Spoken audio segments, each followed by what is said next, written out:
Okay, before we're going to get into more of the treatment and the dilemma with Brenda, let's wrap a few things up and just a little bit about bursitis and tendinitis. I know we looked at them with the treatment box, but I just want to look at them a little more in particular. Bursitis, there's the bursa in there, it's jammed up in there with all that other tight stuff, tendons and bones, frequently gets inflamed, swells, causes shoulder bursitis. Think of the treatment box. That won't be one you're going to get in the practicum because there really isn't a specific test for it, but you'll see a lot of it in the clinic. I've had a lot of luck with that one with ultrasound, pulsed ultrasound, because it can go deep into the shoulder, get out that bursitis. Something to keep in mind. Bicep tendonitis. What is bicep tendonitis? You'll see a lot of it. Again, it fits under this cluster of impingement syndrome. This is one you may get in the practicum. You test for it with the speeds test. We'll do the speeds test in class. And what's going on with bicep tendonitis? This is a long head. This tendon for the long head comes right through that bicipital groove and it attaches to the inside of the fossa, I believe. So just look at it as it goes through that groove. You start to be seeing this. You start to think this way. Wow, that's a tight space.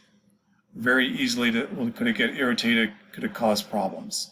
So what happens? It's usually, again, a posture impingement issue with the whole shoulder mechanism causing an imbalance that pushes on this, causes irritation, causes bicep tendonitis, and it has those different kinds of things that you treated with, very similar to all these other ones. Posture, opening up space. But where are you going to do your manual stuff? Where are you going to do your ultrasound? Right here, usually, because this is usually where it's sore. Usually I'm palpating right in there, and they say, oh my goodness, it is really sore, and that's kind of where you're going with your treatment. Follow your thumbs. Your thumbs will tell you, find you and tell you where to treat, where it's sore, where they're telling you that it's sore. Okay, and just kind of broadly, again, this shoulder impingement syndrome, usually pain with rotation and overhead stuff.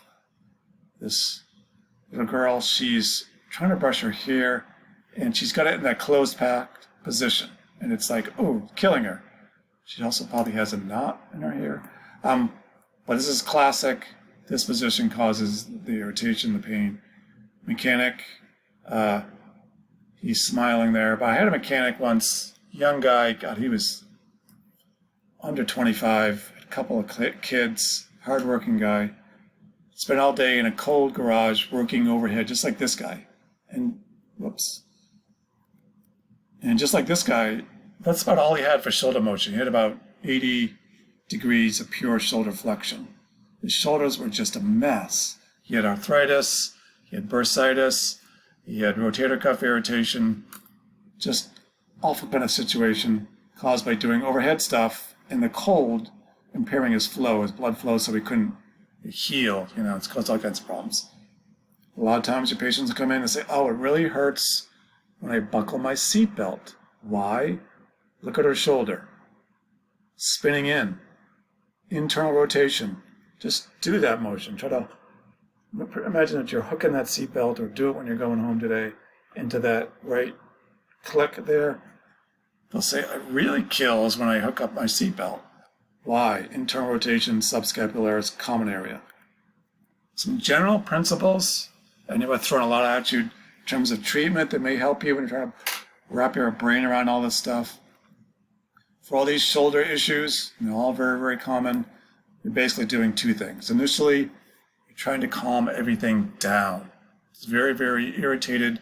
It's very angry and unhappy in there. You want to calm it down. How do you do that?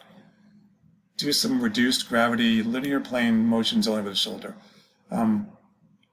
Pendulums are a great one to start. She's doing pendulums. We'll do some of those in the lab. You may have done some of those. When in doubt, do pendulums. If you're out in your clinical and your CI says, okay, how do you want to start with this shoulder treatment? Think, okay, posture and pendulums. Can't go wrong. Linear planes, what I mean by that, I would have them on their back. It makes it easier for their scapula and stuff. So you're on their back like this lady is with some kind of dowel or rod. So a linear plane would just be shoulder flexion. She's doing a diagonal plane. She's doing rotation, horizontal add. But just think, just straight up, straight down. Very easy on the shoulder. It's a good place to start. Straight up, straight down. And pendulums, supine. Get them moving, work on the posture, reduce overhead activities. Go after it with modalities. Follow your thumbs. Where is it sore? Ultrasound, heat, ice, manual stuff. Later on, they're starting to feel better. My shoulder feels better. I can move it a little bit. Okay, be a little more aggressive. Not too aggressive. Don't too much too fast. Supine again. And then start doing these active assistive dowel exercises, different planes. Like she's going to the side. And she's doing some external rotation. This right shoulder is externally rotating, spinning out.